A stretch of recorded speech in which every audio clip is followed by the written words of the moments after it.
Excellences, Mesdames et Messieurs, aucun développement durable ne peut s'enraciner sans stabilité. Dans l'Est de la République démocratique du Congo, notre peuple subit une agression flagrante menée par des groupes rebelles lourdement soutenus par un État voisin en violation du droit international, de notre souveraineté et de notre intégrité territoriale.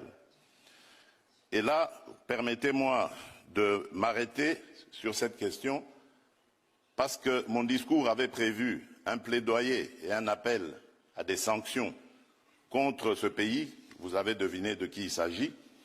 Mais étant donné que j'ai vu le président du Rwanda, parce que c'est de lui qu'il s'agit, je prends à témoin l'assistance ici présente et le monde entier qui nous suit à travers les réseaux pour lancer un appel à la paix, lui tendre la main et demander à ce qu'on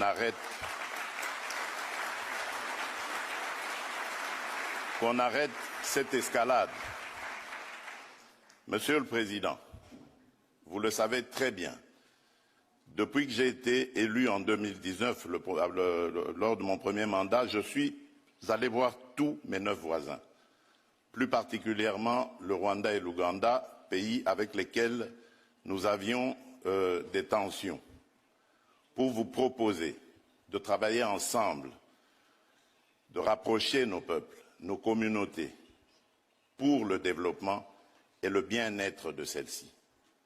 À aucun moment, je n'ai affiché une attitude belliqueuse, quelle qu'elle soit, à l'égard du Rwanda ou de l'Ouganda ou d'un autre de nos 9 voisins.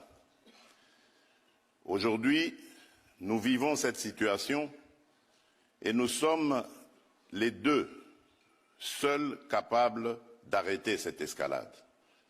Je le dis en prenant à témoin le président João Lourenço, notre président actuellement de l'Union africaine, dont je rends d'ailleurs un hommage particulier pour son implication dans cette crise et qui, comme vous le savez, était à quelques encablures de la régler définitivement.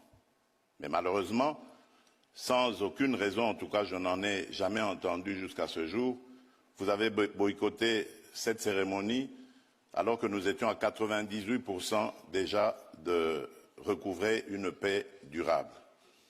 Mais il n'est pas trop tard pour bien faire. Et c'est pour ça que je prends à témoin ce forum